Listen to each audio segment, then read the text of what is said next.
नमस्कार। आज हम भारत में ऑनलाइन पेमेंट की दुनिया में होने वाले एक बहुत बड़े बदलाव पर बात करने वाले हैं। एक ऐसा बदलाव जो शायद हम सबके पैसे भेजने के तरीके को बदल सकता है।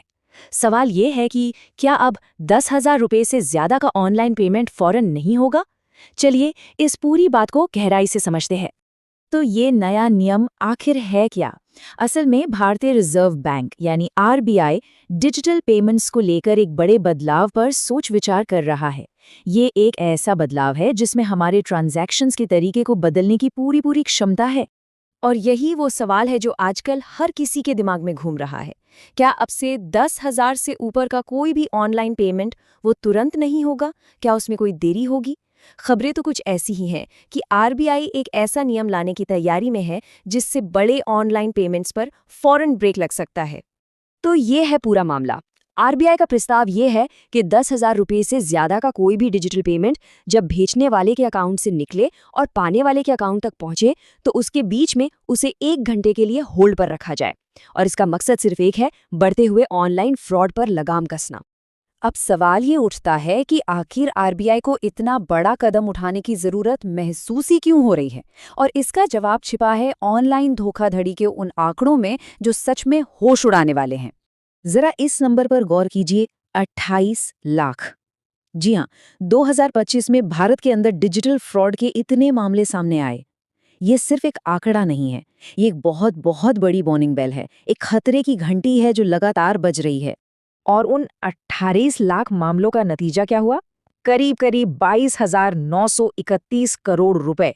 जी, लोगों की मेहनत की कमाई धोखेबाजों की जेब में चली गई। ये एक बहुत बड़ा नुकसान है जो साल दर साल बढ़ता ही जा रहा है। इस ग्राफ को देखिए जरा, ये साफ साफ दिखाता है कि ये प्रॉब्लम कितनी तेजी से बढ़ी है। 2021 में जहां सिर्फ 2.6 लाख मामले थे, वहीं 2025 आते आते ये बढ़कर 28 लाख हो गए। मतलब 10 गुना से भी ज्यादा की बढ़ोतरी। ये वाकई में चौंकाने वाला है। अच्छा, तो ये फ्रॉड होते कैसे हैं? ये स्कैमर्स ना फर्जी कॉल सेंटर चलाते हैं, डीप फेक जैसी नई नई टेक्नोलॉजी का इस्तेमाल करके किसी की भी आवाज या वीडियो बना लेते हैं और फिर लोगों को डरा धमकाकर या इमोशनल ब्लैकमेल करके उनसे फौरन पैसे ट्रांसफर करवा लेते हैं। उनकी पूरी कामयाबी इसी फौरन या तुरंत पर टिकी होती है और आरबीआई बस इसी पर चोट करना चाहता है। तो इसी प्रॉब्लम से निपटने के लिए आरबीआई ने एक प्लान तैयार किया है। इस प्लान को गोल्डन आवर के सिद्धांत पर बनाया गया है। आइए देखते हैं कि यह गोल्डन आवर प्लान आखिर है क्या। देखिए, गोल्डन आवर का मतलब होता है किसी भी फ्रॉड के होने के ठीक बाद का वो पहला कीमती घंटा, जब अगर एक्शन लिया जाए तो पैसे वापस मिलने का चांस सबसे ज्यादा होता है। आरबीआई इसी 1 घंटे का फायदा उठाना चाहता है।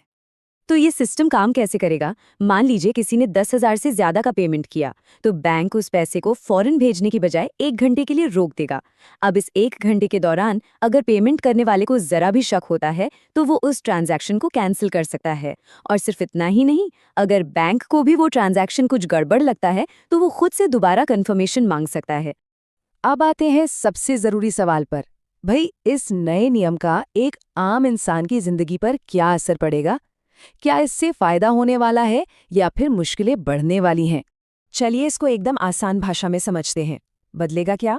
सीधी सी बात है, 10,000 से ऊपर के पेमेंट पर शायद 1 घंटे का होल्ड लग जाएगा। पर अच्छी बात यह है कि जो छोटे मोटे पेमेंट्स हैं वो वैसे ही फास्ट, एकदम इंस्टेंट रहेंगे।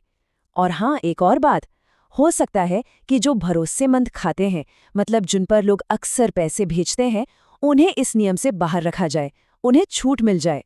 तो आखिर में ये पूरा मामला एक ही सवाल पर आकर टिक जाता है। क्या ये नियम हमारी सुरक्षा को मजबूत करेगा या फिर हमारे लिए एक नई परेशानी खड़ी कर देगा? आरबीआई का लॉजिक तो बिल्कुल साफ है। उनका मानना है कि ये जो 1 घंटे की रोक है, ये एक तरह का कूलिंग ऑफ पीरियड देगी।